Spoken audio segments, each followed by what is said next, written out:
que trabajar, tenemos que trabajar. ¿Vamos todos? ¿Sí? Ah, no, compró el coordinador. A la conferencia. Ah, bueno, eso sí. Miren, vamos a la conferencia. Pues a la conferencia le decimos nosotros. Sí, vamos a la conferencia. Hay buenos temas sobre derecho penal internacional. La adhesión y la reserva, pero la reserva ya mismo de qué se trata.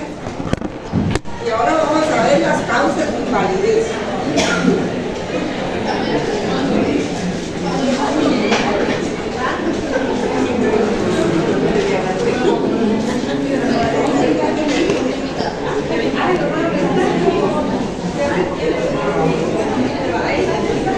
Causas de invalidez de los tratados.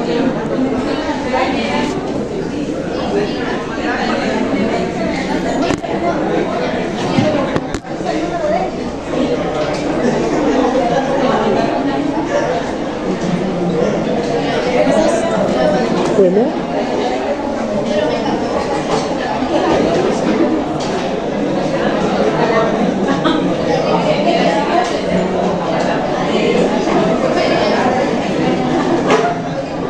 Les recuerdo que mañana va a venir el doctor Padilla para exponer algunos temas de su libro, ¿verdad?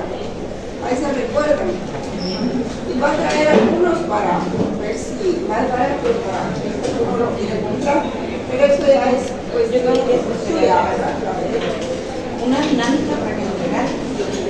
¿Qué? Una dinámica para que nos lo regalen. Sería bueno. Sí. Una rifa. Entonces vamos con las causas de invalidez porque estábamos viendo el derecho a los tratados, ¿verdad? Ahorita vamos viendo las causas de invalidez, que podría ser error, dolo, corrupción o coacción en el consentimiento del representante que asiste, ¿verdad? El delegado. Por ejemplo, estas mismas causas están también en el Código Civil. Con relación a los contratos es lo mismo. Cuando uno habla de consentimiento, puede existir estas causas para celebrar un contrato, que es error en el consentimiento, por ejemplo, o dolo, corrupción, y hay otros, ¿verdad? Entonces se impugna de invalidez un tratado que adolece de vicios en el consentimiento. Estos serían vicios.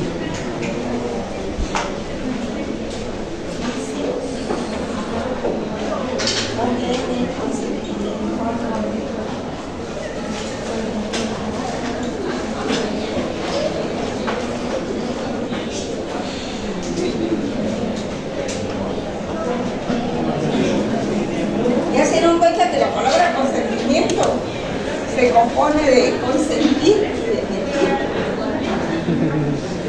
De consentir y de mentir. Adelante. Entonces se puede impugnar de invalidez un tratado que adolece de vicios en el consentimiento, como el error, el dolo, la corrupción y la coacción. O también la amenaza a uso de la fuerza, ¿verdad?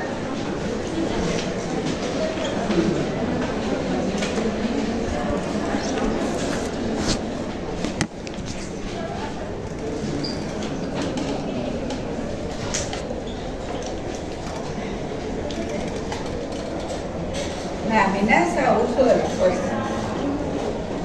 Entonces, para impedir que los estados pretendan escapar de las obligaciones de un tratado, el artículo 42 de la Convención señala la validez de un tratado solo podrá ser impugnada mediante la aplicación de la presente convención. O sea, si algún estado quiere impugnar de invalidez un tratado, solo puede utilizar esta misma convención, que es la de derecho de los tratados. Un estado no podrá aducir como causa para anularlo si luego de haber tenido conocimiento de todos esos problemas colabora, coopera, lo firma, lo ratifica y todo eso, y expresamente está consintiendo y prácticamente diciendo tácitamente que aprueba el tratado, porque realiza todos los actos posteriores, ¿verdad? Dice el artículo 42 de la Convención de los Tratados. De la Convención de los Tratados. No, pero Artículo 42. Sí, ahí dice, si uno ya aceptó, y realiza todos los actos posteriores que manda el tratado, después no puede decir, no, es que ese tratado carece de validez. ¿Y por qué solvencia, verdad? ¿Con qué solvencia se va a decir? Si no solo se firmó, se ratificó, sino que se realizaron todos los actos preparatorios y todos los actos que dicen que hay que cumplir el tratado. Entonces, esa es una cosa, ¿verdad? Puede haber error, por ejemplo, error como dice el artículo 48 de la Convención de los Tratados, ¿verdad? Dice, el error puede ser o recaer en el falso conocimiento que se tiene en relación a algo, o sea, falso conocimiento sobre el contenido del tratado. El error es impugnable siempre que guarde una conexión causal con él, que afecta a un elemento esencial si es común a las partes o si fue provocado, utilizado a su favor por la otra parte. Por ejemplo, si se está trabajando en un tratado sobre límites y fronteras, sobre delimitación fronteriza, puede ser que alguna de las partes proporcione un mapa desactualizado, ¿verdad? Un mapa de, por ejemplo, de 1948 que se quiera utilizar en 2024. Naturalmente esa realidad ya cambió y probablemente las partes no lo saben. Entonces ahí puede que se dé un error.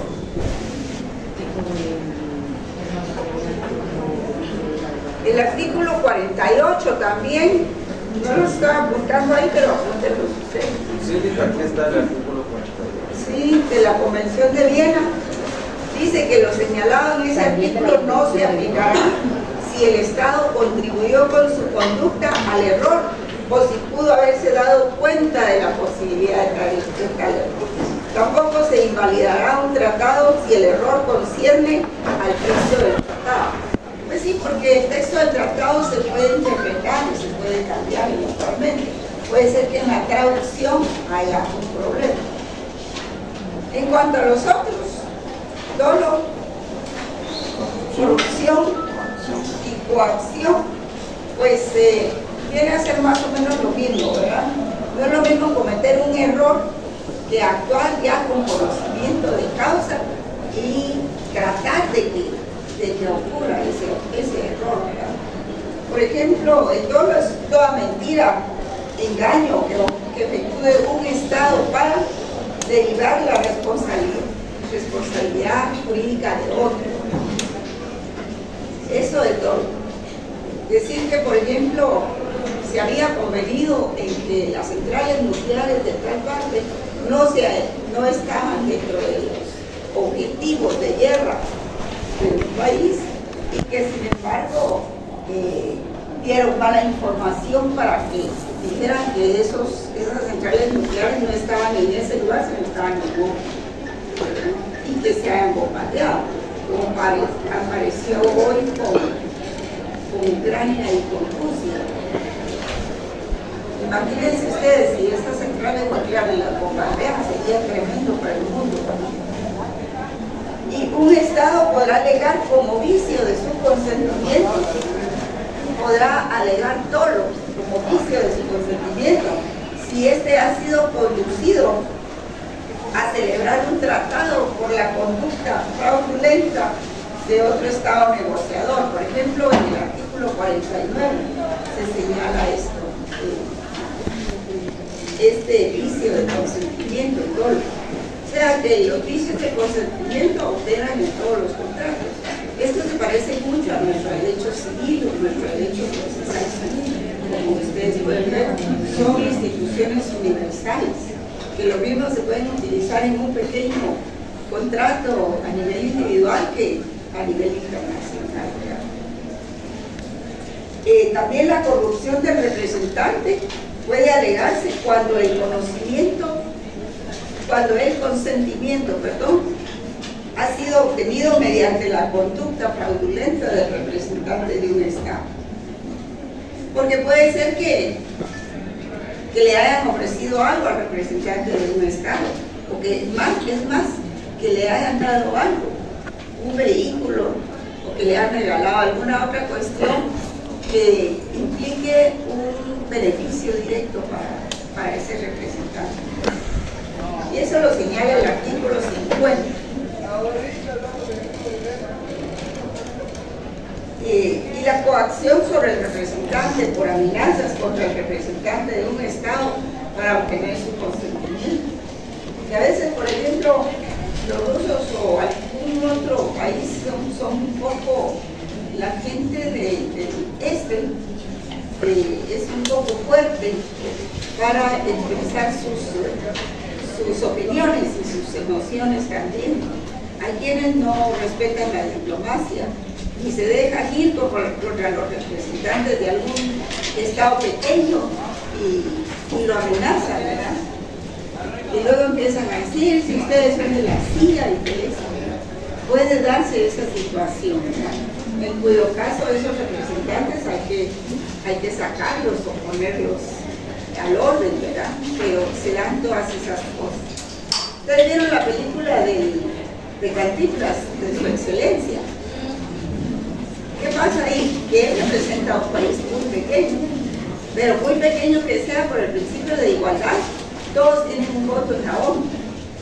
Guatemala, por ejemplo, creo que tenía ese voto decisivo para la creación del Estado de Israel. Y creo que fue en 1948, algo así. En ese tiempo, creo que por ese voto se decidió la creación del Estado de Israel. Entonces, sucede así. Por un pequeño país que tiene un voto, se dan cuestiones, sean vicios. Y entonces él, cuando se da cuenta que solo su país podría proporcionar el desempate, por decirlo así, entonces se retira de la convención y ya no vota. Y luego, pues, hace un discurso muy interesante cuando sale de la reunión, ¿verdad? Sin votar. Entonces el voto era o a favor de los verdes o a favor de los colorados. Entonces ya se pueden imaginar ustedes quiénes eran los colorados y quiénes eran los verdes, ¿verdad? Entonces, pues es muy interesante y la película pues se basa en cuestiones muy claras del derecho internacional. También tenemos la coacción, pues un Estado podrá alegar amenaza o uso de la fuerza y en consecuencia la nulidad de todo tratado celebrado en esas condiciones por violación de los principios del derecho internacional incorporados a la Carta de Naciones Unidas, pues puede impugnar esa por amenaza o uso de la fuerza. Por ejemplo, decirles a un representante, bueno, si no votan por nosotros, entonces vamos a cerrar nuestro mercado. Eso es terrible para algunos países.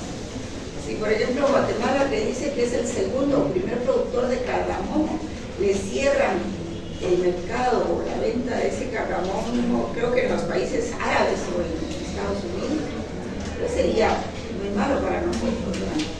Aunque no para todos los guatemaltecos, porque nosotros sabemos que lo que se vende por esas importaciones no llega directo a la bolsa de cada guatemalteco, pero en cuanto a la tasa de pagos, digamos, las tasas de cambio y todo eso podría cambiar.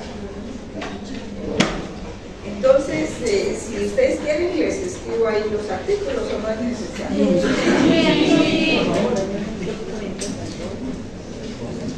Por el 42.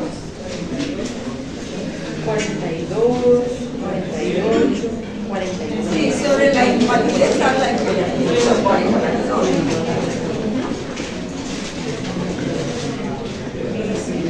Ya saben ustedes que es de la convención, ¿verdad?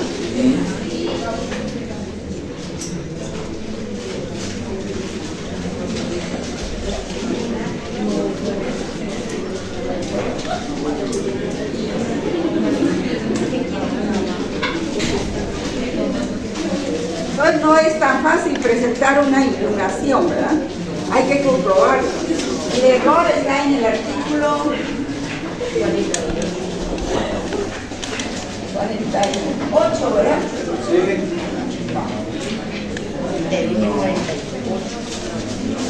Todos creo que está en el artículo 49. 49. Así me gusta. 49. La corrupción es en el artículo 50.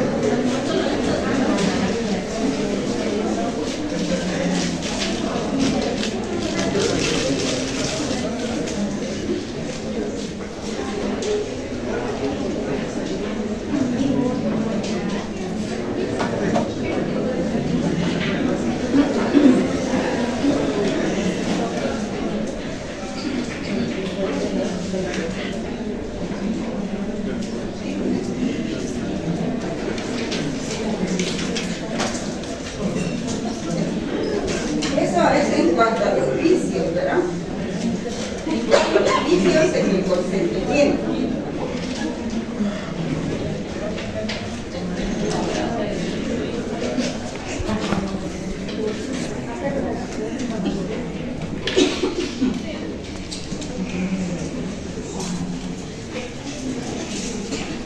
¿Puedo bajar ya?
Que no nació a la vida jurídica, definición.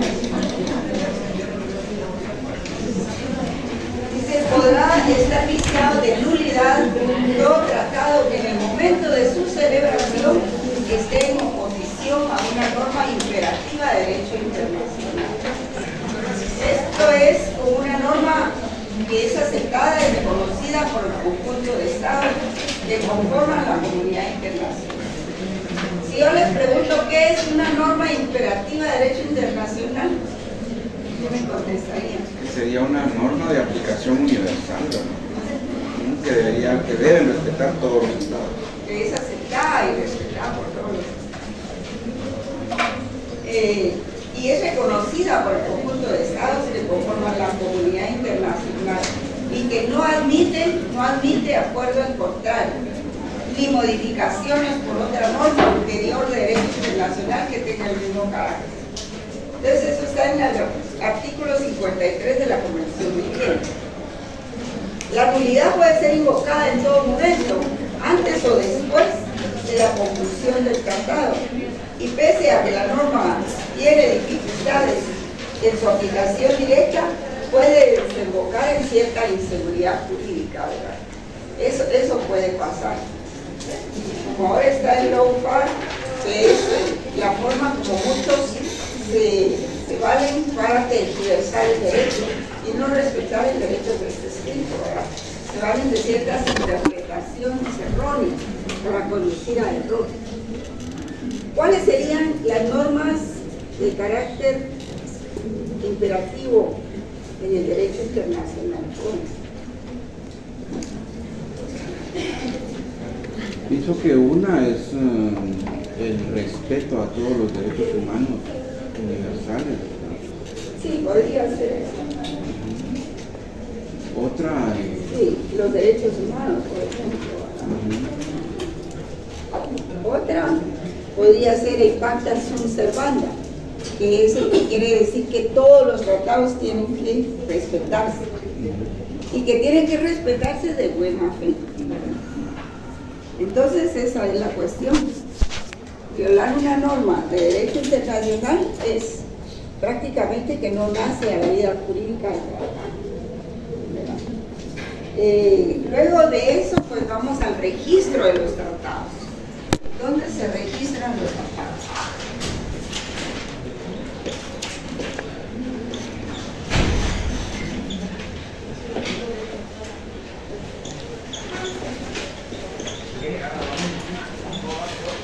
El registro de los tratados se realiza comúnmente o normalmente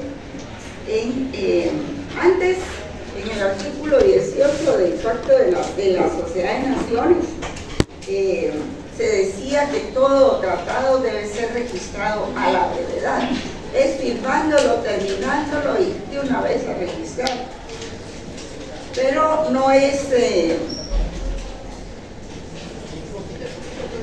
porque lo que se busca es de que no le cambien normas. Entre más rápido se registra un tratado, menos riesgo corre de tergiversar algunas normas, ¿verdad? Eso era en el artículo 18 de la Sociedad de Naciones, que fue el antecedente, ustedes lo saben bien, de la Organización de Naciones Unidas, de la ONU, ¿verdad? Ahora, el artículo 196 de la Carta de la ONU dice que todos los Estados miembros deben registrar los tratados en su secretaría, en la secretaría. De la ONU. De la ONU, sí. ¿Quién representa a la ONU? Secretario General, ¿verdad? Pero ahí la secretaría constituye una cantidad de oficinas, solo la secretaría. Licenciada, disculpe, ¿qué artículo dijo? Artículo 192 de la Carta de la ONU. Es que en las copias dice 102. 102, sí. Entonces es 102. 102. Seguramente yo me equivoqué. 102.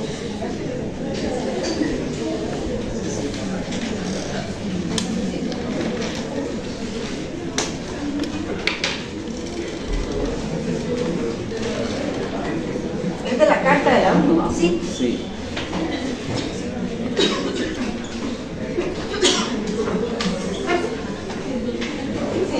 Y ahí se registran todos los tratados.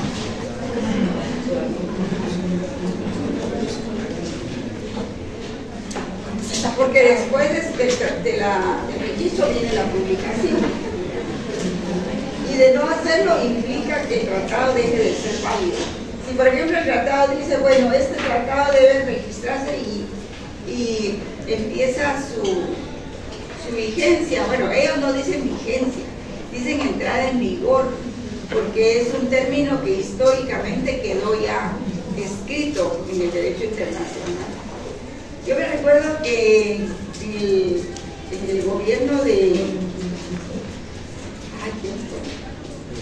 Arzú había una oficina, yo creo que todavía la hay ahí en el Palacio Nacional, que está a la par de la presidencia, que se llama consultoría. Oficina consultiva y de tratados, algo así. Entonces ahí enviaron una circular diciendo de que no era correcto decir que los convenios entraban en vigor, o que las leyes, perdón, las disposiciones legales entraban en vigor, sino que se debe utilizar el término de entrada en vigencia. Y eso me pareció muy bien, pero imagínense de qué año les estoy hablando. Y por eso en las leyes siempre dice entrada en vigencia de esta ley, pero el término de entrada en vigor en derecho internacional se quedó así, por la costumbre, ¿verdad? Por la costumbre, entonces así es como se utiliza. Entonces si no se registra, si dice el tratado que este documento tiene que registrarse 30 días después de la suscripción de los países que participaron, porque ahí se puede quedar y después ya en vigor pueden ingresar otros países que no participaron en su elaboración. Por eso es que se habla de Estado contratante, que es el que participa en las conversaciones desde el inicio de un tratado, y Estado negociador y contratante, perdón. el Estado negociador es el que participa de principio a fin en todas las negociaciones, y el Estado contratante solo se adhiere. Por ejemplo, el tratado de esta misma Convención del Derecho de los Tratados, que Guatemala tardó más o menos 20 años, fue hasta el gobierno de este señor Otto Pérez Molina que Guatemala se adhirió. Ahora veamos la interpretación de los tratados.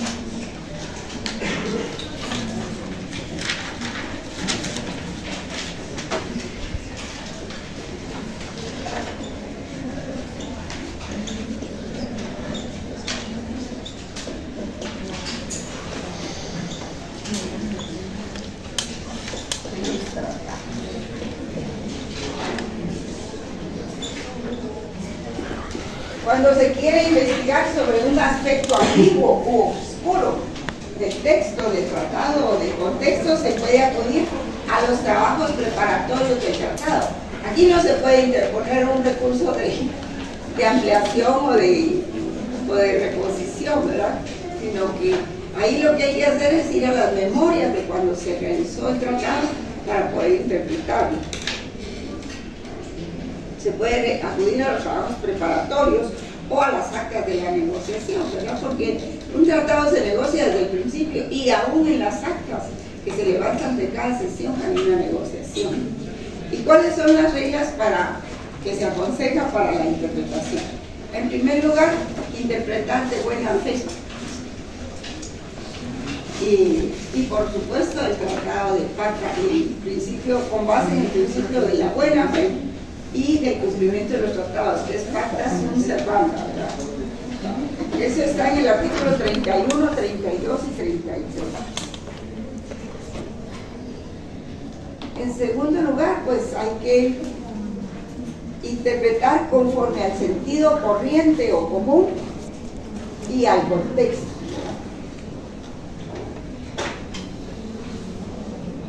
Por ejemplo, ¿qué se entiende por la palabra dragado de un río? Si, por ejemplo, en un convenio se habla de eso, ¿verdad? Como ese supuesto convenio que decían que iba a haber entre Guatemala y El Salvador para reponer el puente que está en Cutiapa, me parece, ¿verdad? Que une a los dos países. Parece que, yo no sé si al final lo reparó Guatemala nada más, o fue un pequeño convenio entre los dos países. Entonces, si dice dragado, pues dragado, ¿verdad? No hay que interpretar más allá de las palabras fuera de su contexto. Y luego, otra forma de interpretación es tener en cuenta su objeto y fin en forma integral. ¿Ves de qué se trata el tratado? Valga la redundancia. ¿Qué fue primero? ¿La palabra trata o el sustantivo trata? Porque trata creo que es un verbo, ¿verdad? Tratar, ¿sí? Entonces el resultado es un conjunto de tratares, tratamos. Para no decirle tratares, se dice tratamos. En cuanto a la extinción y suspensión de los tratados jóvenes, extinción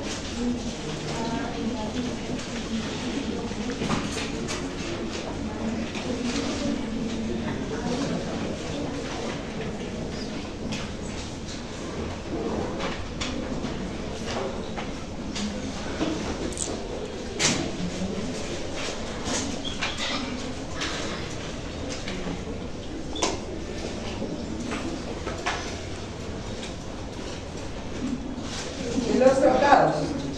En primer lugar, puede haber una extinción. Digamos, extinción es cuando se suspenden los contratos definitivamente, ¿verdad? De la obligación derivada de un tratado.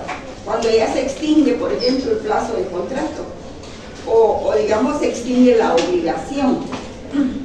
Por ejemplo, en ese continente africano, bueno, es un caso muy jalado, como quien dice, ¿verdad?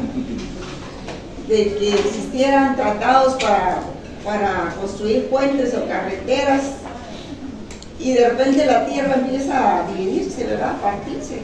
Entonces, la causa que generó hacer esos tratados de comunicaciones terrestres se extingue porque cambian las cosas materiales. También puede ser la suspensión y la interrupción temporal de obligaciones. O sea, puede haber una extinción definitiva de las obligaciones o puede haber una extinción temporal. Y según lo contemple el tratado, ¿verdad? Ya sea tácita o expresamente.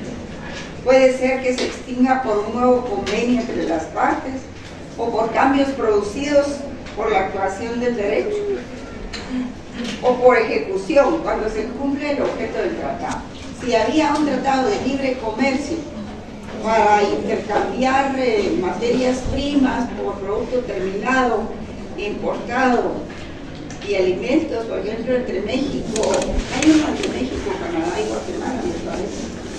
Si por ejemplo se termina ese tratado, ya sea que se le termine el plazo o el objeto, entonces ahí se termina, ¿verdad? Porque ya se ejecutó. La otra causa es por desaparición del sujeto, ¿verdad? Por ejemplo, un cambio de gobierno y que el siguiente gobierno no quiera continuar con ese tratado porque es lesivo para los intereses del Estado. Por ejemplo, ese convenio que había de FEGUA, no sé si ustedes se recuerdan, el de FEGUA, que me parece que en el gobierno de Arzú lo dejaron de trabajar, y entonces la empresa esta, ¿cómo se llamaba? FEGUA, tomó el nombre de FEGUA, pero no me acuerdo, Ferrocarriles no sé qué, demandó a Guatemala en un arbitraje. Y Guatemala salió condenada a pagar 80 millones, algo así. No sé si de dólares o de quetzales. Lo cierto es que hubo sanciones, ¿verdad? Y además ellos querían llevarse toda la infraestructura que tenía Guatemala. Pero eso no fue posible. O por ejemplo, cuando una empresa ha contratado, porque acuérdense que los tratados no solo son entre estados, también pueden haber entre organizaciones internacionales, como esa Odebrecht, que fue tan mencionada por los actos de corrupción, u otras, ¿verdad? Puede ser que las sociedades incurran en corrupción o se les suspenda su personalidad jurídica y ahí ya no pueden seguir con el contrato o con el tratado, ¿verdad? Otras causas de determinación sería por acuerdo entre las partes. Dicha extinción se denomina abrogación, cuando es acuerdo entre las partes.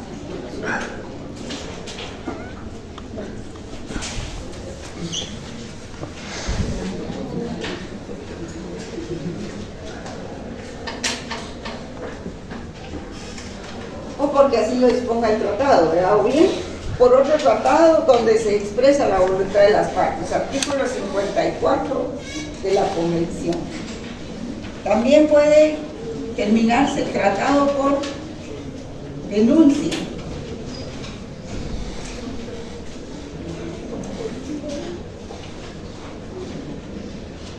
Puede ser que un Estado haya firmado y ratificado el tratado, pero después ya no lo quiere hacer, no quiere cumplir con él, entonces lo denuncia, y la denuncia tiene efecto solo para él, para el tratado que lo denuncia. Allá, por favor, tómenle fotos al resto, pero no a mí. No hace que esa foto resulte para eso. Me van a quitar el artículo.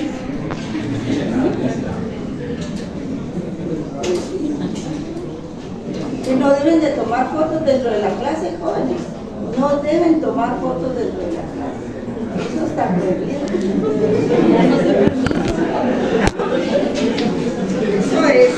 Eso no es venir a estudiar, ¿verdad? Sino ver que pescan nada más, se lo llevan a su casa y yo les aseguro que lo leen y no lo entienden, no saben en qué punto está encajado la foto.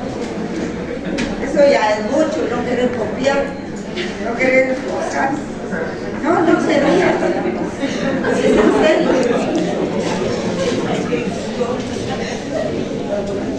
Ahora, por imposibilidad,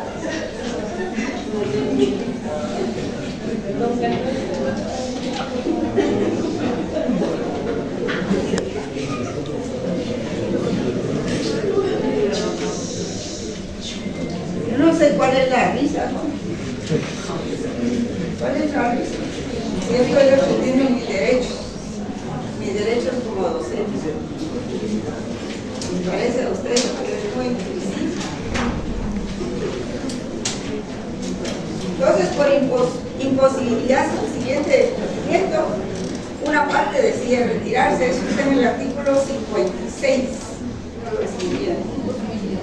Por hoy, sí. Imposibilidad de cumplimiento sobrevenida con posterioridad a la conclusión del tratado, que es definitiva e irreversible.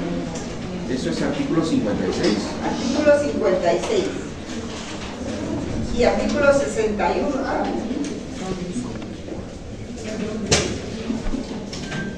Otras causas también que existen.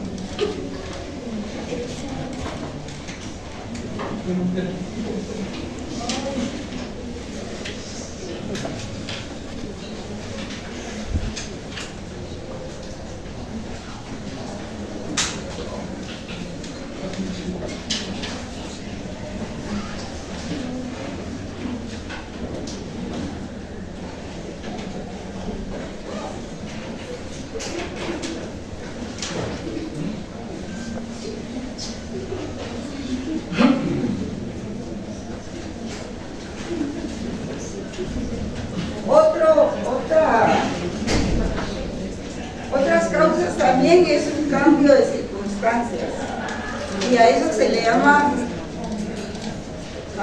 cambio de circunstancias.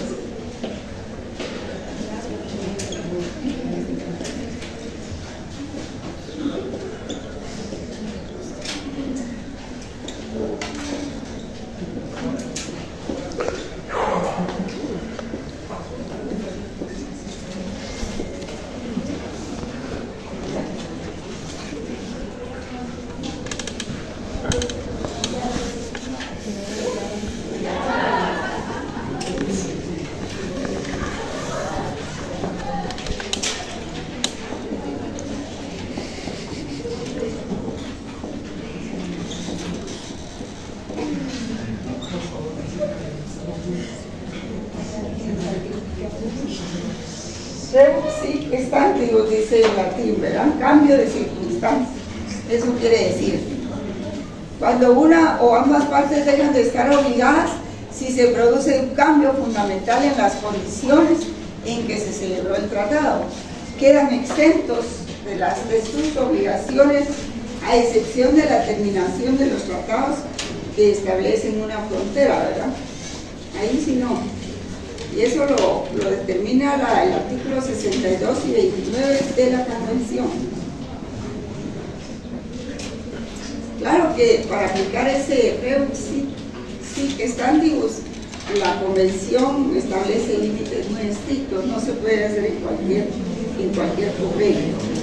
La otra cuestión es por violación al tratado, ¿verdad? Violación al tratado.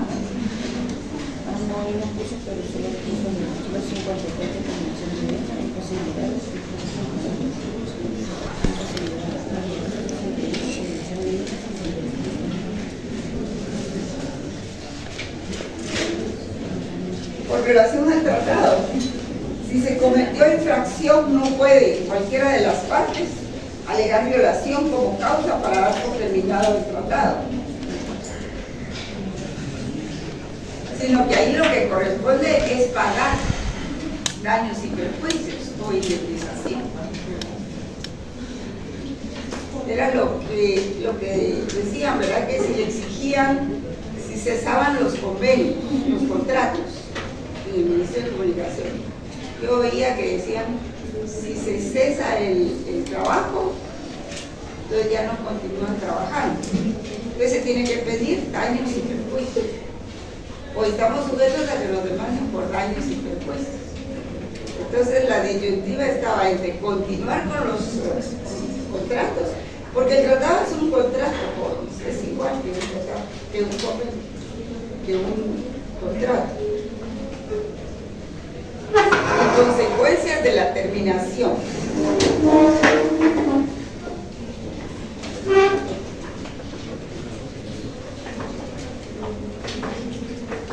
Consecuencias de la terminación. Si el tratado concluido es sustituido por otro, el régimen anterior queda sustituido por el nuevo. Pero si no, se debe establecer la intención de las partes, que digan si es dejarlo anulado y volver a la situación inicial, al pacto, o si es que quieren que solo termine lo sucesivo, ¿verdad? Esas son líneas generales como se puede actuar. En realidad esas cosas se determinan en los tribunales de arbitraje, fundamentalmente, ya sea un arbitraje nacional o arbitrajes internacionales, pero son líneas generales que da el convenio para que los países puedan actuar, ¿verdad? Ahora, la solución depende de los términos que se utilicen. Cuando se dice derogado, quiere decir que será sustituido o que se reemplazará. Lo que indica la intención de las partes de desplazar totalmente el tratado anterior y desplazarlo por el nuevo. Pero esto es muy relativo, depende de la situación. Es solo una línea de trabajo, ¿verdad?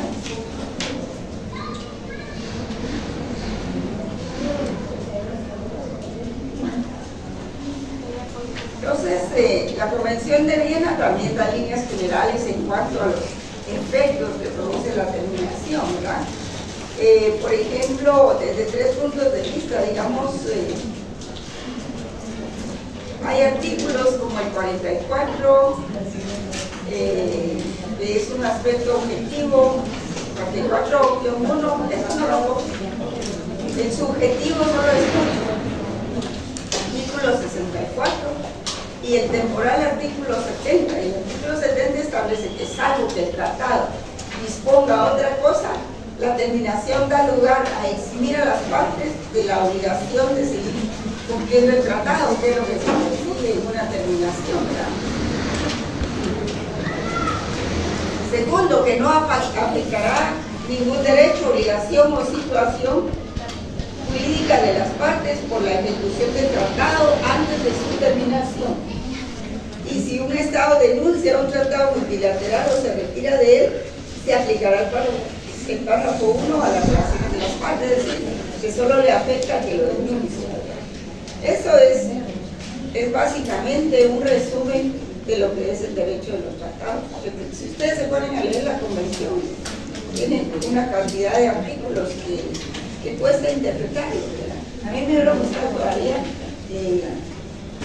en clase virtual y darles un video, pero voy a ver si mi computadora me hace caso para poder hablarlo, porque hasta ahora no me ha hecho caso, solo en algunas cosas. Bueno, y otra cosa, sí, no hablar sobre los trabajos. Yo chequeé los trabajos y es usted sección F y hay trabajos que se sección A. Esta es la sección A, perdón. También la vi. También la vi.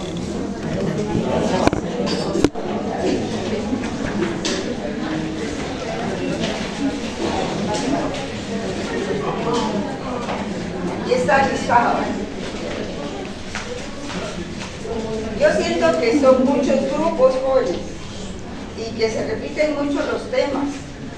Y digamos, la intención que tenía era de que fueran exponiendo los temas ustedes, ¿verdad? Entonces voy a hacer una clasificación de los temas que se van a exponer, porque tenemos demasiados grupos y no daría tiempo. Son 43 grupos. Hay más. Son demasiados. Linda, entonces voy a modificar el listado de los grupos que hay y va a modificar los temas que teníamos planteados. Sí, podía hacer eso o podían unirse porque hay temas que se repiten mucho. Por ejemplo, este tema, situación de las democracias en Guatemala. Habría que decir qué países van a Centroamérica, la Hay lista uno de decía Centroamérica y uno de Guatemala. Después tienen que decirlo, pero el grupo 6 y el grupo 15 van a trabajar el mismo tema. ¿Por qué no se asocian mejor?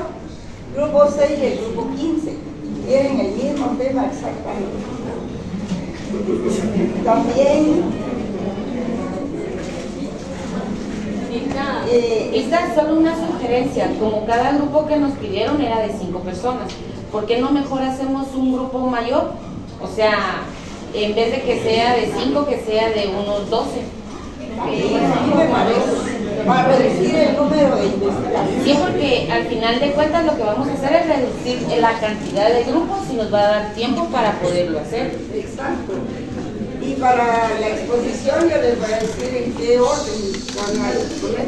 No, porque si no, no todos los grupos van a poder exponer. Por ejemplo, el tema de la Corte Internacional de Justicia solo dice así, Corte Internacional de Justicia. No lo han delimitado. Y por ejemplo, ¿cómo se delimita un tema? La delimitación de los temas es así. Nacional de Justicia no lo han delimitado. Y por ejemplo, ¿cómo se delimita un tema? La delimitación de los temas es así.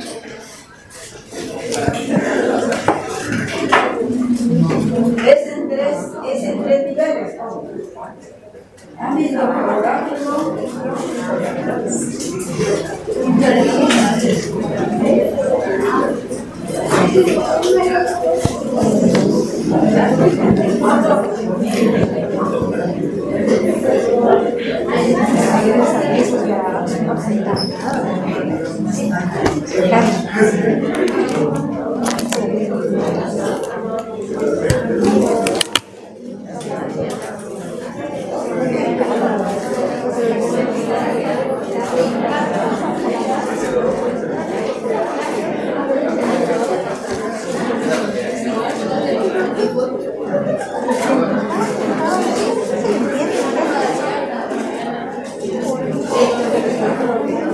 Estos son los tres niveles para delimitar un tema, problema, para investigar. Entonces ya lo saben, ya se les ha explicado técnicas de investigación y métodos, ¿verdad? De las investigaciones, no hay que decir, por ejemplo, la pobreza en Guatemala. Pues todavía decir en Guatemala ya se delimitó el ámbito geográfico, pero ¿qué población? Se va a estudiar toda la población, todo el tiempo de Guatemala, desde que Guatemala existe, o los últimos 5 años, los últimos 3, el último año, ¿verdad? Digamos, en el caso de la Corte Penal Internacional, pues no se puede hacer mucho sobre eso, pero se puede decir con respecto a Guatemala, qué casos hay, o estudiar los casos de la Corte Penal Internacional. Yo puedo llenar unos 5 casos, depende del número de integrantes del grupo. Pueden dar a conocer qué es lo que hace la Corte Penal Internacional, pero además pueden presentar casos, casos concretos. Por ejemplo, la ONU y el conflicto entre Rusia y Ucrania. Este me lo presentaron para los chicos. Entonces, ahí va a ser el último año, los últimos 2 años del conflicto, o desde cuando se inició el conflicto, me parece. ¿Sí? Entonces, no, yo también. ¿Qué tiempo van a estudiar? Y eso les va a facilitar mucho su estudio también. Pero no tienen que estudiar todo lo que pasó, sino lo que ustedes están haciendo cuando estudiar. Digamos, aquí dice derecho territorial y del mar. Aquí lo que tienen que decir es la Convención sobre el Derecho Territorial y del Mar. Es la Convención. Y es la Convención pues solo nos dedicamos a descargar un relativo a la conciencia. Entonces ahí ya se sabe que es un trabajo puramente compañeros allá, usted tiene Eso vamos a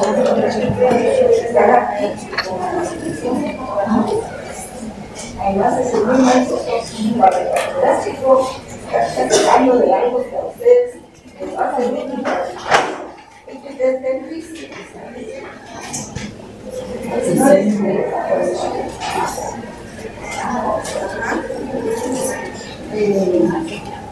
Por ejemplo, dice situaciones que se encuentra la denuncia presentada recientemente por Guatemala en la Corte Penal Internacional. Ahí ya está definido recientemente la denuncia de Guatemala. Ahí sí está bien. El Fondo Monetario Internacional, como que fue un tema así que ustedes encontraron por ahí, tienen que delimitarlo un poco más. La Unión Europea también van a trabajar, la Unión Europea, desde el inicio de la Unión Europea, durante la Edad Media, porque los convenios de la Unión Europea tienen una fecha, desde cuándo se empieza a organizar. Entonces, sí que ser un poco más específico. Entiendo a veces que por la brevedad del planteamiento del sistema, solo lo dicen así, espero que en una segunda fase ya escriban más delimitado el título.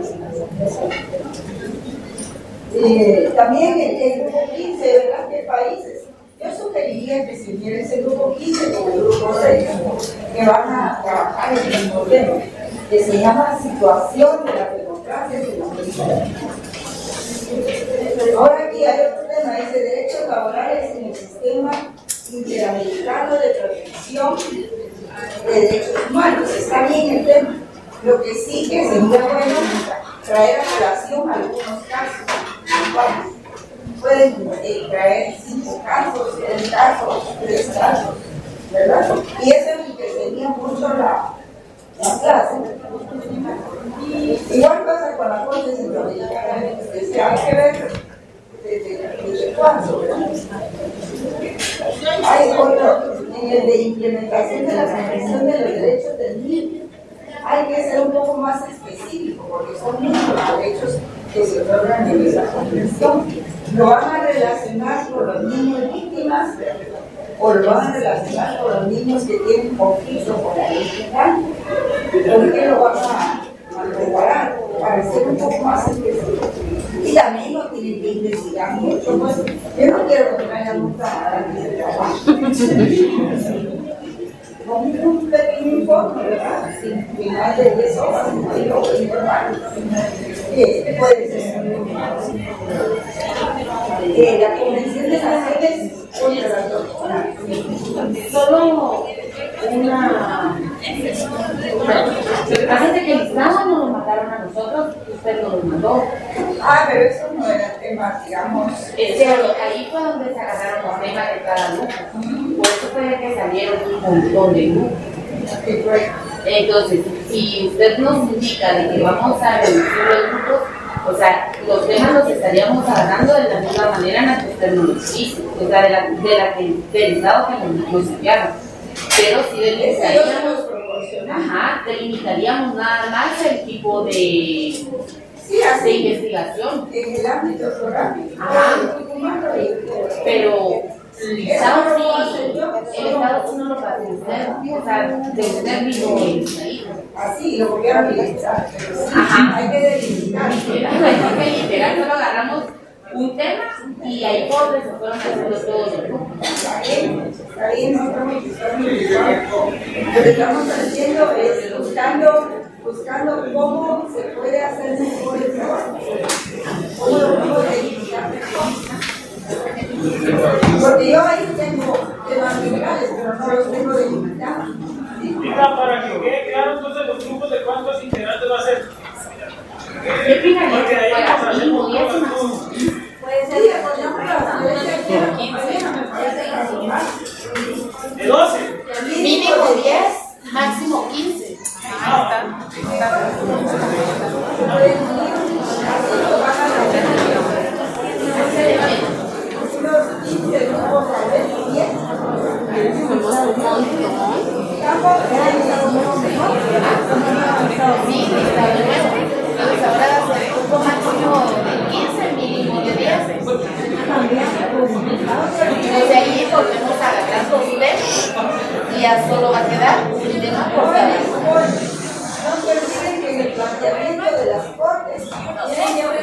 caso,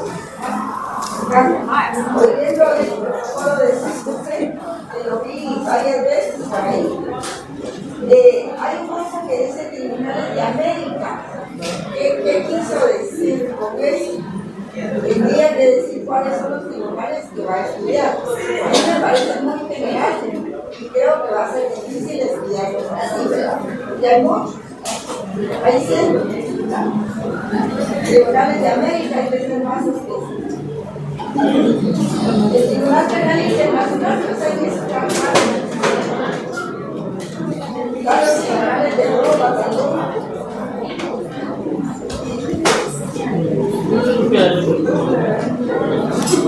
Tengo dos grupos que van a trabajar la Convención Interamericana sobre extradición. Son dos grupos. Creo que es el curso 29 y 30. El derecho humanitario también lo van a trabajar. Hay otro grupo que plantea posibilidad de guerras y conflictos internacionales, pero no dice en dónde. Habrá que decir en dónde, cuáles son los que van a trabajar, para que no les salga mucho trabajo, que no vayan a poder terminar la investigación. La explotación de bienes comunes internacionales, habría que decir en dónde, si hay alguna posición o algo así. Hay un grupo 40 que no tiene tema. Y aquí me apuntaron otros, 41. Ahí estaba el corte internacional de arbitraje. Y el parque de San José otra vez. Las cosas. Entonces les sugiero que conversen para que si fuera eso lo pueden hacer los coordinadores de grupo. Aquí no saben quién va a ser el coordinador de cada grupo. Solo lo acompañan. Hay que pedirles que hayan coordinadores de grupo. Como van a ser más grandes, puede haber un coordinador de cada grupo. Siempre quisiera los coordinadores. Lo que pasa es que los coordinadores de grupo solo trabajan, no trabajan. Pero me dice que no trabaja. Yo con mucho gusto, como puedo aprender un poco, pero no solo los coordinadores. No sé si hay alguna pregunta así de examen. El examen está para el 4 de septiembre, en la hora de la clase. Aunque como estas dos secciones tienen similares horarios, pues probablemente los examine a 1 hora y 10 meses, digamos, tipo 6 de la tarde, ¿verdad? Tanto a la sección A como a la sección B. Otra cosa es que... ¿Hasta que se va a llegar? Sí, ahorita voy a ver. Sí, les quería decir que la Convención sobre el Derecho a los Tratados no va a entrar en este examen en el primer parte. Ahí sí que hay mucho que preguntar de las otras convenciones. Entonces el primer parcial va a versar sobre las primeras lecciones, ¿verdad? Por ejemplo, lo que es el derecho internacional, lo que es la comunidad internacional, esas clasificaciones que les di, filosofía del derecho internacional, toda esa introducción que se hizo en el curso, hasta que llegan a las convenciones, las declaraciones consulares y las declaraciones diplomáticas. Hay que estudiar toda esa parte primera de la página 228 del doctor Carlos Larios. No sé hasta dónde finaliza eso. Hasta 240, no, un poquito menos. Esa parte está ahí y está en los convenios. O sea, no son excluyentes. Lo mismo que se trata ahí está en las convenciones. Pero el derecho de los tratados no va a entrar en el primer parcial, solo hasta el segundo.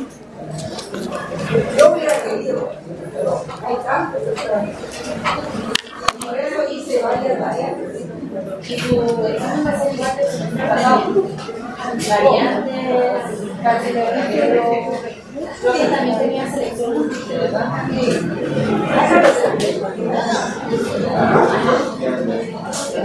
Por eso le digo, o sea, si se juega mucho con el manejo del lenguaje y los nuevos conceptos que ustedes ya tienen que manejar. Por eso es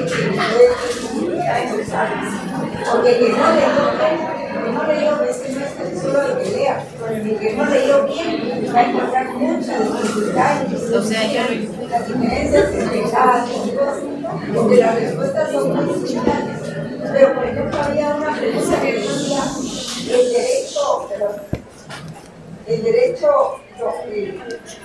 la ideología del derecho positivo señala que los jueces deben resolver conforme al derecho, nada más. Pero la otra respuesta decía que deben resolver conforme a los principios y la ley. Y en la otra no me acuerdo qué decir. Pero todos me contestaron que era conforme a los principios y las leyes. Y asumir que se tiene que resolver conforme a los principios implica derecho natural. Y estábamos hablando del positivismo ideológico. El positivismo no admite los principios generales, los admite. Esa era la diferencia. Era solamente que los jueces deben resolver conforme a la ley. Esa era la respuesta.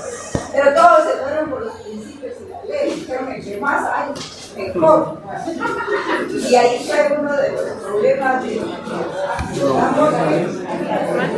hay que leer bien, tienen que leer bien. Pero el derecho se hace en teoría, hago así los exámenes, porque ustedes tienen que manejar teoría, manejarla bien y saber de qué se trata cada una, no cualquier cosa. Para eso las clases, las filminas,